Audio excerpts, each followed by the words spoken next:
Kita akan masuk bab 28. Bismillah teman-teman sekalian. Ancaman bagi seseorang yang mengimami satu kaum sementara mereka membencinya. Dan ini seringkali tidak difahami oleh sebagian orang karena kejahilannya. Dia main nyelonong aja ke sebuah masjid, langsung tiba-tiba maju menjadi imam. Padahal di situ mungkin ada imamnya. Walaupun dia merasa dirinya lebih layak untuk jadi imam, tetap saja tidak boleh di saat ada orang-orang yang membencinya. Atau mayoritas kaum itu 3 orang ke atas ya. Atau mungkin mayoritas orang yang ada di situ memang tidak suka dia jadi imam. Mungkin karena kebencian duniawi, ataupun memang kebencian masalah agama. Ya, tapi umumnya karena kebencian duniawi mereka. Hadis pertama dalam bab kita ini adalah hadis nomor 484. Dan ini hadis yang urutan dari awal kita belajar. Dan di sebelahnya ada angka 1, bagi yang pegang bukunya tertulis titik 2, kemudian Hasan di ghairihi. Artinya menjadi Hasan karena dikuatkan dengan riwayat-riwayat yang lain. Berbunyi dari Talha bin Ubaidillah radhiyallahu anhu, annahu shalla biqaumin, falamma insarafa qala inni nasitu an astamirakum qabla an ataqaddama araditum bisalati. Qalu na'am. ومن يكره ذلك يا حواري رسول الله صلى الله عليه وسلم قال إني سمعت رسول الله صلى الله عليه وسلم يقول أيما رجل أما قوما وهم له كارهون لم تجاوز صلاته أذنيه. Yang artinya bahwa dia menjadi imam bagi satu kaum. Siapa dia? Talha bin Ubaidillah radhiyallahu anhu. Jelas sahabat Nabi salah satu dari 10 yang dijamin masuk surga. Setelah selesai sholat, dia berkata kepada makmum yang ada yang dia telah imami sholat mereka. Sesungguhnya aku lupa meminta pendapat kalian sebelum aku maju. Apakah kalian rela dengan sholatku? Maka para makmum menjawab, ya. Dan siapa yang membenci itu wahai pembela Rasulullah SAW. Talha bin Ubaidillah terkenal. Ya, sahabat Nabi, pembela Nabi SAW. Maka dia berkata, Talha bin Ubaidillah radhiyallahu anhu ini menandakan keimanannya. Sesungguhnya aku mendengar langsung Rasulullah SAW telah bersabda, laki-laki manapun yang menjadi imam bagi satu kaum sementara mereka membencinya, maka sholatnya tidak melewati kedua telinganya. Diriwayatkan oleh At-Tabarani dalam Mu'jamul Kabir dari riwayat Sulaiman bin Ayyub, yakni At-Talhi Al-Kufi. Ya. Dan hadis ini bagaimana kita tahu telah ditelusuri oleh Syarban dan beliau angkat menjadi Hasan di ghairihi. Hadis ini teman-teman sekalian penting sekali direnungi. Dan kita coba mengorek beberapa mutiaranya. Yang pertama adalah kedudukan Talha bin Ubaidillah radhiyallahu anhu. Kalau Anda belum tahu, dia adalah salah satu dari 10 orang sahabat yang dijamin masuk surga. Yang Nabi SAW sebut langsung namanya. Abu Bakar di surga, Umar di surga, Uthman di surga, Ali di surga, ya, Talha bin Ubaidillah di surga, Zubair bin Awam di surga, ya, Sa'd bin Abi Waqqas di surga, Sa'id bin Zaid di surga. Ini disebutkan Abdurrahman bin Auf di surga. Yang disebutkan nama-nama mereka di antaranya adalah disebutkan nama Talha bin Ubaidillah. Dan dia seorang sahabat Nabi yang mulia. Ya. Termasuk orang yang awal-awal masuk Islam. Umurnya masih belasan tahun masuk Islam pada saat di Mekah. Jadi orang yang luar biasa memang terkenal pengorbanannya kepada Nabi atau terhadap Nabi SAW. Beliau berusaha untuk selalu memberikan yang terbaik bagi Nabi SAW dan Islam tentunya. Ini kedudukan yang mulia. Walaupun beliau punya luar biasa seperti ini, ya, menjadi sahabat Nabi, menjadi pembela Nabi, menjadi orang yang banyak berkorban dan termasuk orang-orang yang awal masuk Islam. Namun dia tidak mau ceroboh. Ya. Terbukti di sini, satu waktu pada saat sedang orang lagi mau sholat berjamaah, dia langsung maju menjadi imam. Dan orang-orang pun membiarkan karena dia adalah sahabat Nabi. Setelah salam, beliau langsung mengatakan, saya tadi lupa menanyakan kepada kalian apakah ada orang yang lebih layak jadi imam, apakah boleh saya jadi imam, apakah kalian ridho dengan aku sholatku tadi. Maka para makmum mengatakan, iya. Bagaimana kami tidak ridho dengan anda sementara anda pembela Rasulullah SAW? Lalu beliau mengajarkan, mengatakan, aku telah mendengarkan Nabi SAW bersabda, ya, kalau seorang laki-laki mengimami satu kaum dan mereka membenci dia menjadi imam, maka tidak akan melewati sholatnya kedua kupingnya. Maksudnya tidak akan diterima oleh Allah Subhanahu wa ta'ala. Jadi ini kedudukan yang sangat mulia dari Talha bin Ubaidillah. Bagaimana beliau tidak sombong dengan kedudukannya sebagai seorang sahabat. Dan dia pun tetap mendahulukan sabda Nabi SAW dalam hidupnya. Dan ini penting diambil pelajaran teman-teman sekalian. Bagi seorang muslim, semua yang dia kerjakan harus karena Allah Subhanahu wa ta'ala. Ikhlas karena Allah dan juga mengikuti Nabi SAW baru bisa diterima. Dua syarat mutlak diterimanya amal. Yaitu al-ikhlasu wa mutaba'ah. Ya, atau mutaba'atin Nabi SAW. Jadi ikhlas dan juga mengikuti Nabi SAW.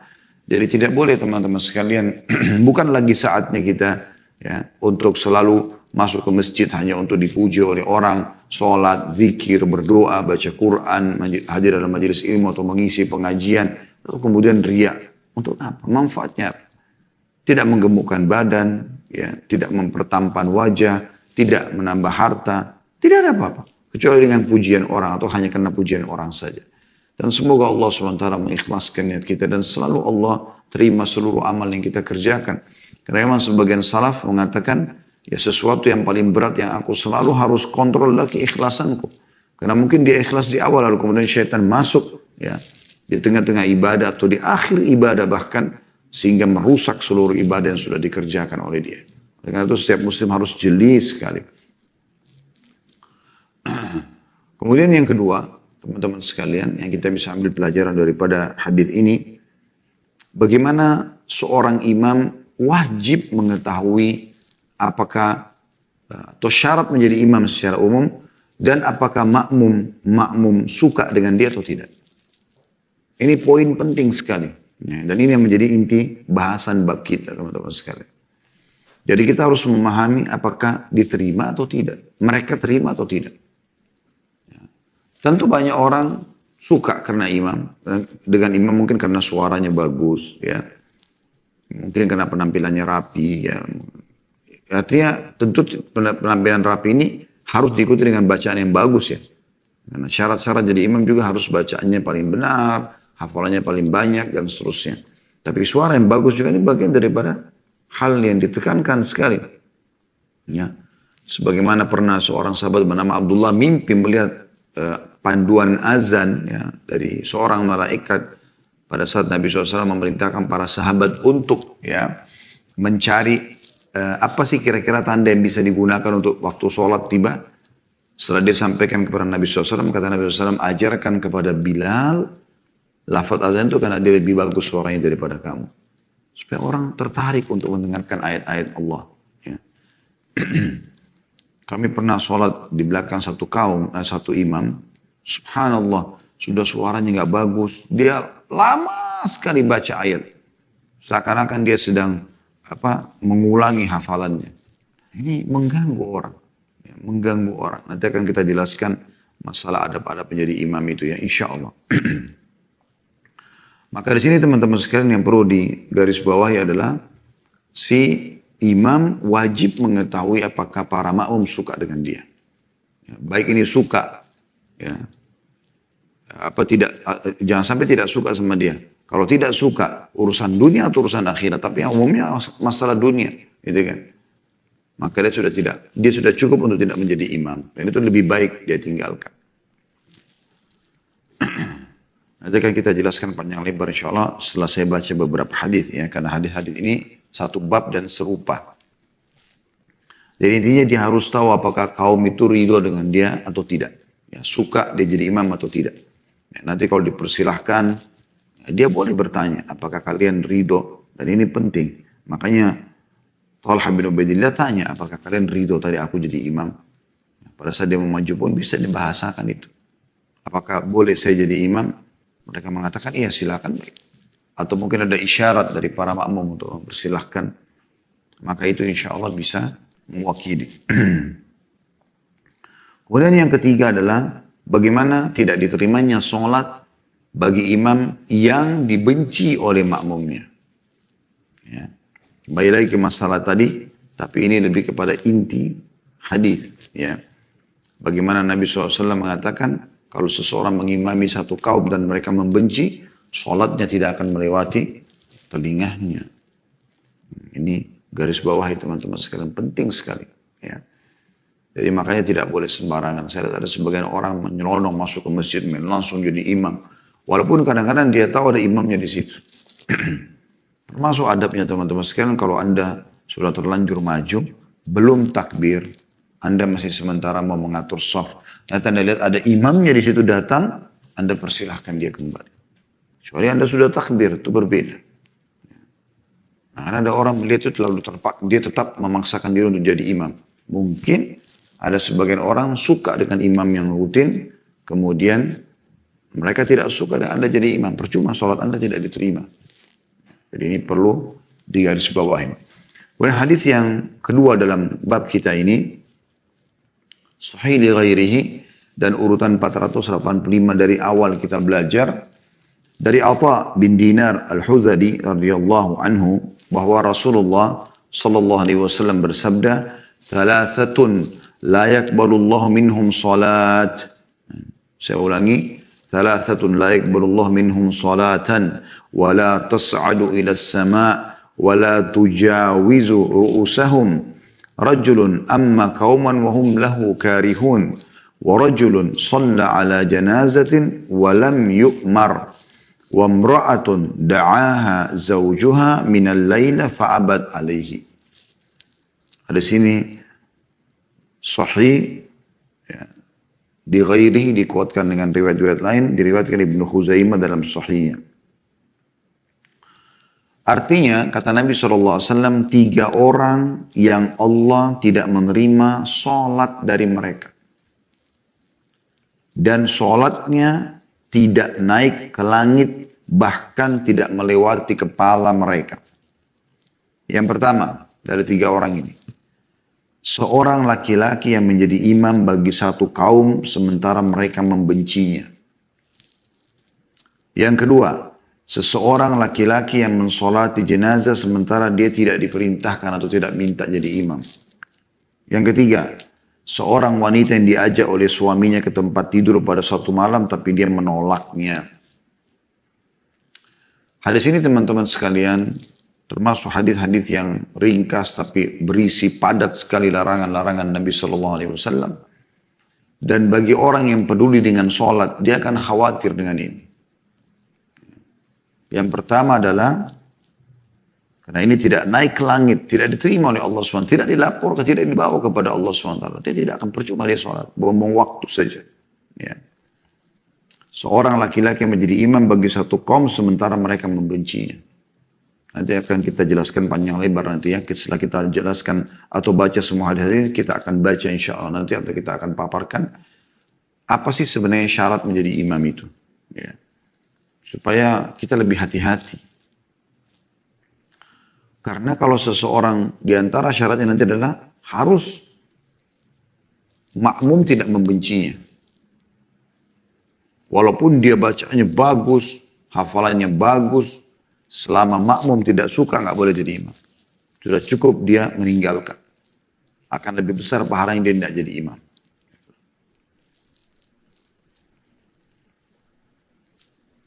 Kemudian tentu di sini membencinya urusan duniawi pun sama.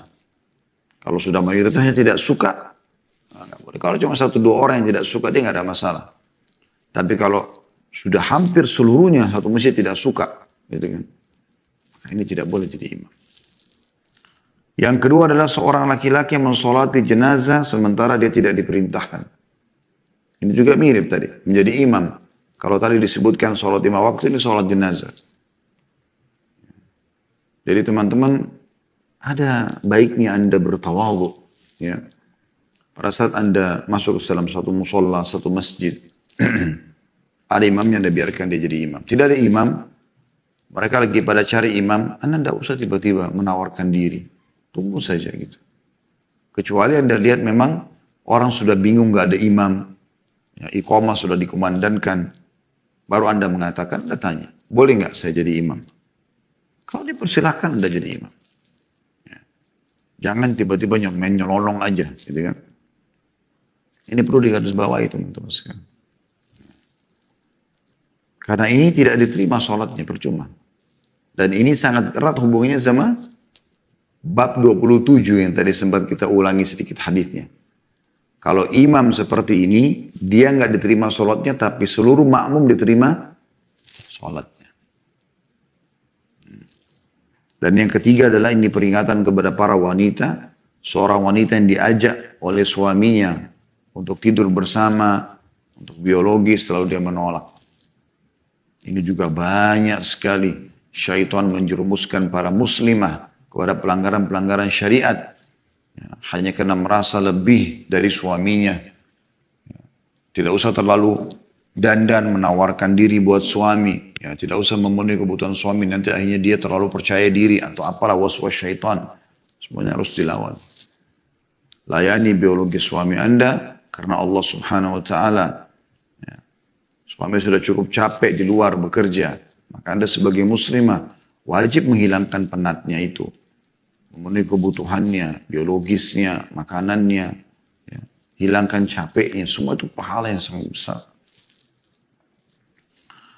Kemudian hadis nomor 486 urutan 3 dalam bab kita Hasan Sahih. Ini cuma sebuah sanad. Dikatakan dan dia, maksudnya Atha bin Dinar Al-Hudari radhiyallahu anhu meriwayatkan dengan sanad lain. Oh maaf, ini masih Ibnu Khuzaimah. Mohon maaf saya keliru. Ibnu Khuzaimah meriwayatkan lagi dengan sanad lain tapi dinisbatkan kepada Anas bin Malik radhiyallahu anhu yang dimarfu'kan kepada Nabi sallallahu alaihi wasallam.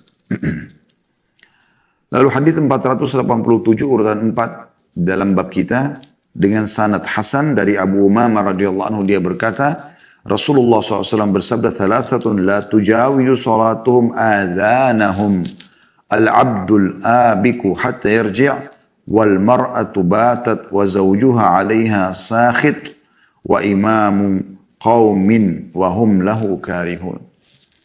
3 orang yang sholat mereka tidak melewati telinga mereka. Seorang hamba sahaya yang kabur dari majikannya sampai dia pulang. Seorang wanita yang bermalam sementara suaminya marah atau murka kepadanya. Dan imam bagi satu kaum sementara mereka membencinya. Hadis diriwayatkan Tirmidzi dan beliau mengatakan hadis hasan gharib. Tapi Syekh Albani sudah menelusuri dan dihilangkan istilah gharibnya sehingga dia derajatnya adalah hasan. Dan ini hadis terakhir dalam bab ke-28 ya. Hadis ini sama tadi. Masih ancamannya sama, sholatnya tidak akan diterima. Kalau tadi sebelumnya disebutkan tentang seseorang yang mengimami 5 waktu sholat, sholat wajib, salah satu dari 5 waktu sholat, atau mengimami jenazah atau perempuan yang tidak mau memenuhi ajakan suaminya untuk biologis. Kalau hadis yang 487 disebutkan, ya, 3 orang tidak diterima sholatnya adalah ada tambahannya. Berarti ini seakan-akan golongan keempat ya. Yang tidak diterima sholatnya, yaitu seorang hamba yang lari dari tuannya atau majikannya sampai dia kembali. Hamba sahih tentu sudah tidak ada sekarang ya. Di zaman kita atau mungkin ada di beberapa wilayah kami tidak tahu posisinya. Karena sebagian orang mengatakan masih ada di Mauritania dan beberapa wilayah lain. Tapi yang jelas teman-teman sekalian, zaman dulu ada hamba sahaya. Hamba sahaya biasa dari hasil peperangan, atau orang yang dirampok, ya, lagi perjalanan lalu dirampok, lalu kemudian dijual di pasar perbudakan zaman dulu ada seperti itu. Ya, ada perbudakan. Dan sunnah dalam Islam adalah membebaskan mereka. Nah, kalau ada seorang budak, dia nggak boleh lari dari tuannya. Dalam Islam hukumnya ada seperti itu. Ya, tidak boleh lari dari tuannya. Kalau dia lari, ya, maka tidak diterima sholatnya. Maka dia harus izin dengan tuannya. Dia seorang budak, kalau tuannya bebaskan dia, baru dia bisa bebas. Atau ada juga istilah mukatib. Mukatib ini adalah seorang budak yang negosiasi sama majikannya sambil mengatakan, saya mau bebas, ya. Kira-kira apa syaratnya? Misalnya kata majikannya, atau dia langsung mengatakan, saya mau bebas, bisa nggak saya tebus diri saya dengan duit? Majikannya mengatakan, bisa, kau bayar 10 juta misalnya. Lalu dia mengatakan, baiklah, bisa nggak saya bayar setiap bulan 1 juta? Berarti 10 bulan saya bebas. Kalau majikannya mengatakan iya, dan ini memang dianjurkan, majikan tidak boleh menolak ini, anjurannya begitu. Kemudian terjadilah pembebasan dia setelah 10 bulan misalnya, seperti itulah. Ya, seperti kasus Salman Al-Farisi, radhiyallahu anhu pernah menjadi hamba sahaya di seorang Yahudi. Yahudi tersebut memberikan syarat dia harus menanamkan sekian ratus pohon kurma. Ya, kemudian Rasulullah SAW pun membantunya dengan para sahabat sehingga akhirnya bebaslah Salman radhiyallahu anhu. Kemudian yang kedua adalah mirip dengan tadi, yaitu seorang istri yang menginap sementara suaminya marah padanya. Dan ini tidak harus satu rumah ya. Makanya seorang muslim harus paham masalah ini. Satu rumah lebih pantas untuk tidak boleh meninggalkan suami. Ingat ibu-ibu sekalian, cara terbaik untuk membuat mendapat ridha Allah Subhanahu wa taala, meraih juga hati suami, dia makin cinta dan makin sayang adalah jangan buat dia marah. Itu poinnya. Jangan buat dia marah, buat dia tenang. Berikan makanan yang enak, layani dia, pijat, hilangkan capeknya, hibur dia, layani biologisnya. Semua maksimalkan apapun yang Anda bisa lakukan untuk meraih rahmat Allah Subhanahu wa taala dengan membuat dia ridho. Dalam hadis yang lain dikatakan, istri manapun yang membuat suaminya marah, maka yang di langit Allah Subhanahu wa taala. Luar biasa ini, muslimah pahami baik-baik. Anda seperti sedang berhadapan dengan Tuhan Anda. Maka yang di langit Allah Azza wa Jalla murka padanya sampai suaminya ridho. Jadi nggak boleh main-main soal-soal seperti ini. Ya. Ini termasuk tidak diterima sholatnya. Biar ibu sholat tahajud 1000 rakaat nggak diterima. Sementara suami ibu marah. Banyak muslimah tidak paham masalah ini. Suaminya ditinggal, kecewa, nggak ada yang biologis, buang muka, ngambek. Kemudian ya, dia pun sholat tahajud. Nggak diterima sholatnya. Sholat wajibnya nggak diterima, apalagi sholat sunnahnya. Dan Nabi SAW sudah berikan Anda sebuah kata kunci yang luar biasa. Kata beliau, wanita di surga adalah wanita kalau yang dia disakiti atau dia menyakiti. Ya, dibayangkan dia pun kalau disakiti, maka dia akan datang memegang tangan suaminya lalu mengatakan, saya tidak bisa memejamkan mataku sampai kau ridho kepadaku. Pola ini yang paling tepat untuk menundukkan atau meraih hati suami. Maka suami, Allah SWT sudah ciptakan kami para laki-laki, kalau istri begitu kami akan mengatakan, oh enggak, saya yang salah. Maka dia pun akan minta maaf. Ya. Dan yang ketiga dikatakan adalah, ini saksi bahasan kita, dan seorang imam yang mengimami satu kaum sementara mereka membenci itu. Mereka tidak suka orang ini menjadi imam. Kalau menjadi imam itu teman-teman ada syarat-syarat yang harus difahami. Harus betul-betul direnungi baik-baik. Ya. Tidak boleh sembarangan orang jadi imam. Ya. Yang pertama, dia harus pertimbangkan dirinya. Dia layak nggak jadi imam? Dengan banyak pertimbangan tentunya. Ya.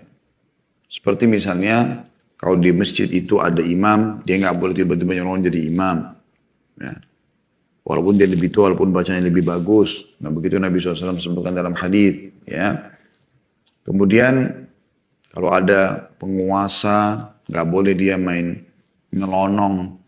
Ya. Walaupun penguasa itu bacaannya lebih panglima perang, pemimpin negara, nggak boleh dilewatin. Walaupun bacanya lebih sederhana. Waktu Amr bin As, baru 3 bulan masuk Islam, lalu Nabi SAW suruh pimpin pasukan perang. Di pasukan perang itu ada Abu Bakar, ada Umar, ada Uthman, ada Ali, ada Talha, ada Zubair. Banyak sahabat-sahabat yang mulia. Tapi ternyata Amr bin As jadi imam. Padahal baru beberapa surah yang dia hafal dari Al-Quran. Nah, memang seperti itu. Harus difahami teman-teman sekalian. Ya. Kemudian juga dia harus tahu tentang dia ini pada saat menjadi imam, kira-kira yang hadir ini ada enggak atau sudah tidak ada orang yang lebih baik bacanya daripada dia. Dia harus renung itu. Sabda Nabi SAW yang masyhur ya. Ya ummul qaum aqra'um li kitabillah. Sudah pernah kita bahas pada pertemuan yang lalu. Jadi yang harus jadi imam adalah orang yang paling faham kitabullah. Ya. Fa in kanu fil qiraati sawa fa'alum bis sunnah. Kalau mereka sama dalam bacaan, maka yang paling paham sunnah. Kalau masih ingat riwayat ini sudah pernah kita bahas ya. Fa in kanu fi sunnati sawa fa aqdamuhum hijrah. Kalau mereka sama dalam pemahaman sunnah, bacaan hafalannya sama, kemudian sunnahnya juga sama, memahami sunnah-sunnah Nabi SAW, maka yang paling dahulu hijrah. Fa in kanu fi hijrati sawa fa aqdamuhum silma. Ya. Kalau ya mereka sama juga dalam hijrah, maka yang lebih tua umurnya, ya. Bisa juga yang lebih dulu masuk Islam, karena dalam riwayat lain, ya, sinnan, lebih tua. Gitu. Lalu kata Nabi SAW, wala ya ummur rajulur rajula fi sultanihi, wa fi baitihi, wala yaq'udu ala takrumatihi illa bi'idni. Ini tepatnya hadis ini sudah kita jelaskan ya, pada pertemuan yang lalu itu. Jadi dikatakan janganlah seseorang menjadi imam terhadap, janganlah seseorang menjadi imam terhadap yang lain di tempat kekuasaannya. Dalam riwayat lain di rumahnya, dan jangan duduk di tempat duduknya kecuali dengan izinnya. Jadi ini perlu digarisbawahi teman-teman sekalian. Kemudian juga dia harus tahu orang-orang suka atau tidak. Nah, tadi ini yang sudah kita jelaskan hadisnya semua. Ini masuk dalam poin di mana dia harus pertimbangkan dia layak jadi imam atau tidak. Gak boleh sama sekali memaksakan diri teman-teman, karena tidak diterima sholatnya. Siddiq Hasan Khan rahimahullah berkata, zahir hadis, semua hadis yang melarang untuk menjadi imam sementara kaum membenci, ya, dikatakan zahir yang terlihat dari hadis yang menerangkan hal itu bahwa tidak ada perbedaan antara orang-orang yang membenci dari orang-orang yang mulia, para penuntut ilmu, para ulama, atau orang-orang awam. Jadi siapapun benci dia masuk dalam masalah. Jadi kalau misalnya mayoritas yang sholat di situ adalah para ulama, tidak suka dia jadi imam, jangan jadi imam. Kalau semua juga hadir adalah orang awam lalu tidak suka juga tidak boleh jadi imam. Maka dengan adanya unsur kebencian dapat menjadi udzur bagi yang layak menjadi imam untuk meninggalkannya. Subhanallah, kadang-kadang kami lihat ada sebagian ulama ya, di mana mereka pada saat disodorkan untuk menjadi imam, mereka nggak mau. Mereka nggak mau. Karena mereka khawatir jangan sampai di situ ada orang yang lebih layak jadi imam. Dinukil juga dari Ahmad, ya. Imam Ahmad dan juga Ishaq rahimahumullah berkata, jika yang membencinya 1, 2 atau 3 orang maksimal, maka tidak mengapa ia sholat bersama mereka hingga dia dibenci oleh kebanyakan kaum. Kalau mayoritasnya, maka tidak boleh sama sekali. Ya. Kemudian juga seorang imam harus faham tentang hukum-hukum yang berhubungan dengan masalah imam, seperti misalnya masuk waktu, ya, gerakan yang benar, bacaan yang benar, ya. Kemudian yang berhubungan dengan masalah sujud sahwi kalau ada kelalaian, terus bagaimana kalau makmum memperingatkan dia dan dia memang bimbang, maka dia harus mengikuti makmumnya, gitu kan. Bagaimana dia harus betul-betul khusyuk dalam sholat tersebut, ya, harus ini. Bukan hal pilihan di sini. Ya. Banyak orang jadi imam bacanya salah. Ini sudah sering kita ingatkan ya. Mungkin karena dia mau kelihatan fasih, ya, atau fasih dalam bahasa Arab ya. Maka berlebihan. Ar-Rahman Ar-Rahim dibaca Ar-Rahman Ar-Rahim. Berubah semua makna. Jadi ini sudah sering kita ingatkan. Jangan menjadi imam kalau Anda memang tidak layak untuk itu. Tidak boleh. Jangan dipaksakan. Juga sama teman-teman sekalian, dia harus memperhatikan tentang masalah panjang pendeknya bacaan. Tergantung keadaan kaum. Ya. Kalau Anda sholat di komunitas Anda pemilik pesantren, Anda jadi imam di situ dengan santri-santri yang memang sudah terbiasa, hafalannya banyak, mereka juga suka dengan panjangnya sholat, tidak ada masalah. Tapi kalau Anda menjadi imam di pinggir jalan, musola, masjid pinggir jalan, yang orang tidak musolli atau orang sholat di situ tuh paling yang mampir saja, yang kebetulan mungkin punya hajat segala macam. Tidak boleh kita sembarangan ini. Ya. lalu berlama-lama jadi imam. Karena kata Nabi SAW, "Idza shalla ahadukum linnas falyukhaffif." Kalau seseorang dari kalian mengimami orang, maka dia harus ringankan. Fa inna fihi mustaqim. Karena di antara mereka ada orang yang sedang sakit, wal dhaif, orang yang lemah, wal kabir, dan orang yang sudah tua. Wa idza shalla li nafsi falyutim ma syaa. Kalau dia sholat sendiri, boleh dia sholat, terserah dia. Sepanjang apapun. Bahkan Nabi alaihissalatu wassalam pernah teman-teman sekalian meringankan sholat gara-gara di saf wanita ada anak kecil yang menangis. Maka para sahabat sempat setelah salam bertanya, "Ya Rasulullah, kenapa seperti ini?" gitu. Maka kata Nabi SAW, "Tadi saya mendengar ada tangisan anak kecil di saf dan saya tidak ingin ibunya terganggu." Tentu di sini teman-teman bukan berarti kita juga tergesa-gesa, ya, tapi tidak juga terlalu berlebihan, sehingga akhirnya orang terganggu. Saya pernah sholat teman-teman di masjid, lama sekali gitu. Mungkin untuk menyelesaikan sholat itu, satu sholat bisa setengah jam lebih. Karena di situ tuh masjid yang orang bisa mampir. Memang betul suara imamnya bagus, iya. Ya. Dan mereka punya sip-sipan imamnya berganti. Tapi tetap harus menjalankan sunnah Nabi SAW. Kalau Anda di komunitas Anda, lain. Komunitas Anda itu misalnya saya kasih contoh di pesantren. Ya. Atau Anda mungkin bersama teman-teman Anda yang memang mereka semua adalah para penuntut ilmu, mereka nggak masalah. Oke. Ya. Tapi kalau enggak, maka Anda harus ya, meredam diri teman-teman sekali. Lebih baik Anda baca 5-10 ayat maksimal dengan suara yang bagus, bacaan yang benar, daripada Anda membaca 30, 50, 100 ayat sementara keliru. Juga tidak kalah penting teman-teman sekalian, harus imam faham meluruskan saf. Ya. Bagaimana dia meluruskan safnya, dia ingatkan, ya. Stau, wa'tadilu, luruskan, rapatkan saf. Ya. Nah, cukup banyak kita sudah pernah bahas dalam buku kita tentang masalah itu ya. Bagaimana Nabi SAW bersabda, "La tusawwunna sufufakum." Kalian harus ya, meluruskan saf kalian. "Aw la yukhalifanna Allahu baina wujuhikum." Atau Allah Subhanahu wa taala akan memecah belah persatuan kalian. Dan ini zahirnya benar-benar betul. Harus seperti ini. Kata para sahabat dalam riwayat-riwayat yang sahih, Rasulullah sallallahu alaihi wasallam itu kalau mengatur saf kami, maka beliau seperti sedang mengatur anak panah yang akan dilepaskan. Bagaimana seseorang yang akan melepaskan panah, kita lihat dia begitu luar biasa hati-hatinya supaya bisa pas. Begitu Nabi SAW mengatur. Bahkan Nabi SAW, kata para sahabat, biasa menepuk pundak-pundak kami dan juga dada-dada kami sambil mengatakan, "Luruskan saf kalian." Pernah ada yang maju sedikit dari saf, maka Nabi SAW menegurnya. Tidakkah kalian mengatur saf kalian seperti para malaikat mengatur safnya? Ya. Umar bin Khattab dikatakan bahkan tidak mau bertakbir sampai saf itu dipastikan lurus. Itu juga dengan dinukil dari Utsman bin Affan, Ali bin Abi Thalib dan ya, sahabat-sahabat, bahkan Ali bin Abi Thalib sering mengatakan, "Hai fulan majulah, hai fulan mundurlah."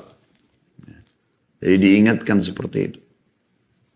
Yang keliru dari sebagian imam, mereka kadang-kadang cuma maju, Allahu Akbar, langsung. Anda mungkin biasa lihat itu di masjid ya. Tidak ada sedikit pun masalah mengingatkan kaum. Gak mau mengingatkan orang-orang. Tidak, ini keliru, tidak boleh. Ya. Harus diingatkan teman-teman sekalian. Ingatkan. Bahkan yang dianjurkan adalah imam jangan menghadap kiblat. Walaupun dia sudah mengatakan istawa tadilu Allahu Akbar. Dia nggak tahu makmumnya rapat atau tidak. Gitu. Dia balik ke arah makmum. Dia pastikan dia lihat kiri kanan. Semua sudah. Mungkin ada saf yang masih miring. Mungkin ada yang kosong. Diminta isi. Tidak usah buru-buru takbir. Dan saya juga berharap teman-teman di antara kaum muslimin yang kita biasa menjadi makmum harus bisa memaklumi. Jangan sampai kalau imam masih mengatur saf, ini imamnya kok lama benar. Was syaitan itu. Nggak boleh. Karena memang tugas dia itu. Makanya dinukil dalam sebuah kisah, Bushair bin Yasa al-Ansari berkata dari Anas radhiyallahu anhu bahwa ketika beliau datang ke Madinah, dikatakan kepada Anas, apa yang paling anda ingkari semenjak anda mengenal Rasulullah SAW? Jadi setelah Nabi SAW meninggal, Anas bin Malik pernah datang ke Madinah setelah beliau keluar dari kota Madinah. Kemudian kan Anas bin Malik sempat tinggal di Irak ya. Dan orang-orang Madinah tanya, apa yang paling anda tidak suka dari sekarang penduduk Madinah ini semenjak anda mengenal Rasulullah dan sampai beliau meninggal, sampai anda tinggalkan Madinah, sampai sekarang anda kembali. Maka kata beliau, tidak ada yang aku ingkari dari mereka kecuali tidak merapatkan saf, tidak mengatur saf itu. Tentu di masa pandemi sekarang berbeda. Kayak saya jadi imam di dekat tempat kami, pada saat memang saya ada di situ, maka saya cuma mengatakan istau, lurus sejajarkan, karena memang harus ada jarak sekarang gitu kan. Tapi minimal harus kita ingatkan agar mereka sejajar, walaupun mereka belum bisa rapat karena masih masa pandemi. Semoga Allah SWT angkat ini dari umat Islam dan seluruh dunia tentunya. Kemudian teman-teman sekalian, mengingatkan tidak kalah penting juga agar orang yang datang atau orang yang sholat di belakangnya harus orang yang layak untuk menggantikan imam. Nah, ini juga kadang-kadang masih luput dari kita di Indonesia ya. Seringkali yang sholat di belakang imam itu orang yang tidak layak jadi imam. Harusnya di situ adalah orang-orang yang paling layak jadi imam. Karena kalau imam misal tiba-tiba meninggal, kayak kasus Umar bin Khattab dulu pernah ditusuk, Abu Musa al-Asy'ari langsung jadi imam radhiyallahu anhu ajma'in, gitu kan. Yang lain mengurus jenazah, yang lain mengurus Umar sebagai korban pada saat itu ditusuk oleh Abu Lu'lu, ya. Maka ada yang siap jadi penggantinya gitu. Tidak boleh kita sembarangan teman-teman. Makanya sebagian masjid saya dukung kalau mereka memang meletakkan tanda-tanda di belakang imam itu ada pengganti imam. Sebelah kanannya ada muadzin misalnya, sebelah kirinya ada siapa gitu ya. Mungkin itu 2-3 tempat duduk ini memang nggak boleh sembarangan orang nyelonong masuk. Harus ada penggantinya. Saya masuk di satu musola di dekat tempat kami, Masya Allah, memang dia tulis di situ. Sehingga makmum tidak boleh masuk. Ini adalah imam cadangan atau imam yang kedua ya. Kalau seandainya imamnya ada apa-apa. Kata Nabi SAW, liyaliyani minkum ulul ahlami wan nuha. Ini juga sudah pernah kita jelaskan hadisnya ya. Hendaklah yang mengiringiku, orang yang dekat dengan aku di belakangku langsung adalah orang-orang yang paling, atau orang telah balik dan paling berakal ya, di antara kalian. Thumma alladhina yalunahum, thumma alladhina yalunahum. Kemudian orang yang setelahnya dan orang yang setelahnya. Wala takhtalifu fatakhtalifa qulubukum wa iyyakum wahai syatul aswaq. Ya. Kata Nabi SAW, dan janganlah kalian berselisih. Niscaya berselisih juga hati kalian, dan jauhilah oleh kalian suara riuh, hiup, piruk seperti di pasar. Tenang pada saat mau sholat ya. Harus orang-orang yang paling layak. Kemudian juga termasuk hal yang perlu diperhatikan teman-teman sekalian adalah ada sutra bagi imam. Baik Anda jemaah pertama atau Anda jemaah yang kedua. Sutra itu adalah sesuatu yang diletakkan di depan imam, pembatas. Kurang lebih kalau tepatnya sentimeter itu 46 cm poin sekian atau 47 cm. Ya. Jadi mirip seperti kalau mistar yang biasa dipakai oleh anak-anak sekolah itu kan 60 cm ya. Lebih kecil dari itu. Mungkin sebuah tas, batu ya. Kalau ada yang bisa tiang, makanya tempat-tempat imam biasanya ada mihrab. Mihrab itu tujuannya adalah sutranya. Kalau Anda sedang sholat sendiri, maka Anda harus punya sutra. Misalnya tembok, batu ya, atau orang juga yang sedang sholat depan Anda. Kalau Anda sholat bersama imam, maka imam yang harus punya sutra. Anda tidak apa-apa, nggak ada sutra gitu kan. Atau juga kalau Anda berjamaah, tetap juga akan ada makmum-makmum di depan Anda. Kalau Anda di saf pertama pun akan juga ada tembok masjid misalnya. Tapi ini yang perlu kita ingatkan karena banyak imam teman-teman sekalian tidak perlu dengan sutra. Tidak perlu dengan sutra. Gitu. Mungkin di jemaah pertama biasanya imamnya karena dia imam resmi dia ada sutranya. Tapi begitu jemaah yang kedua, jemaah yang ketiga datang yang sudah masbuk. Mereka sholat di tengah-tengah masjid. Orang pada bubar. Akhirnya melewatin depannya imam ini tidak boleh. Ya. Jadi harus hati-hati dengan masalah ini.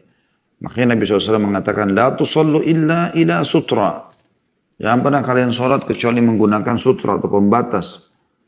Wala tada' ahadan yamurru bayna yadaik. Dan jangan kau biarkan ada orang pun lewat di depanmu. Fa in aba falyuqatilhu fa inna ma'ul qarin. Kalau dia nolak, maka lawan dia. Karena sungguhnya bersama dia adalah syaitan. Qarin. Ya. Makanya dianjurkan untuk, kalau kita lagi sholat sendiri, ada orang mau lewat antara kita dengan tempat sujud, kita tahan. Ya. Gak boleh dibiarkan dia memotongnya. Seperti itu kurang lebih. Jadi harus hati-hati ini ya. Teman-teman juga biar sholat di rumah, usahakan ada sutranya. Sunnah Nabi SAW misalnya, ranjang, lemari, tembok, ya seperti itu.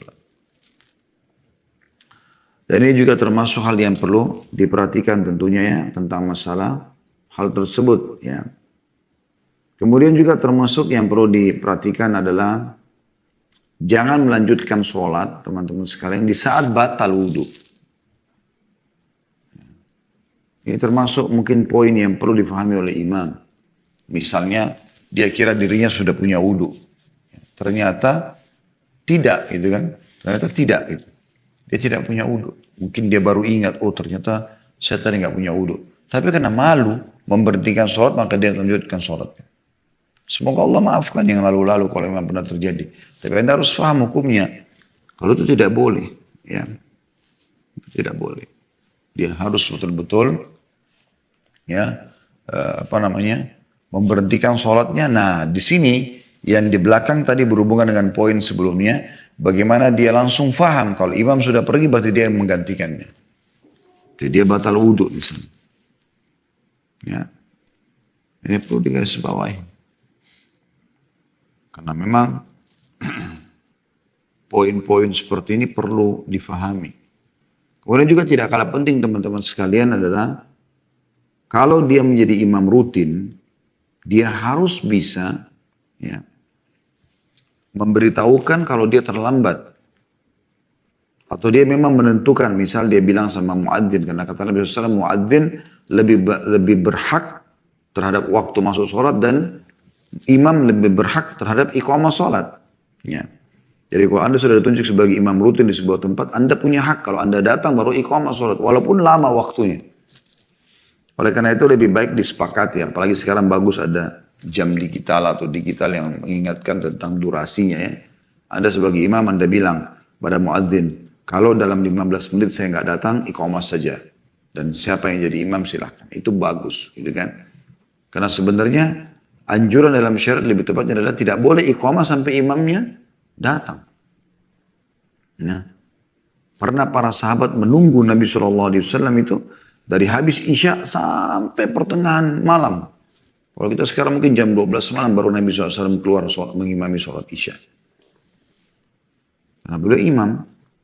Maka ini perlu difahami juga. Oleh karena itu imam perlu menyampaikan ya kalau dia tidak bisa datang misalnya. Dia membahasakan atau paling bagus Anda mengatakan kalau dalam 15 menit saya nggak datang boleh. Ya, digantikan jadi imam. Kemudian perlunya juga imam masuk juga dalam masalah ini teman-teman sekalian agar memvariasikan bacaan. Jadi bukan terus-menerus inna a'tayna wal asr. Ya. Inna anzalna fi lailatul qadar dengan qul al-kafirun. Itu terus. Ada sebagian masjid kalau kita masuk begitu terus yang dibaca imamnya. Sekian lama jadi imam, begitu terus yang dibaca. Kenapa enggak variasikan? Ya, kenapa enggak variasikan? Baca, karena Nabi SAW memvariasikan bacanya dalam sholat. Para sahabat memvariasikan bacaan dalam sholat. Sehingga makmum bisa mendengarkan dari banyak sisi. Ya. bacaan-bacaan yang ada itu. Seperti itu. Allahu a'lam. Jadi ini kurang lebih yang bisa kita kumpulkan tentang masalah pentingnya atau bagaimana adab-adab seseorang itu menjadi imam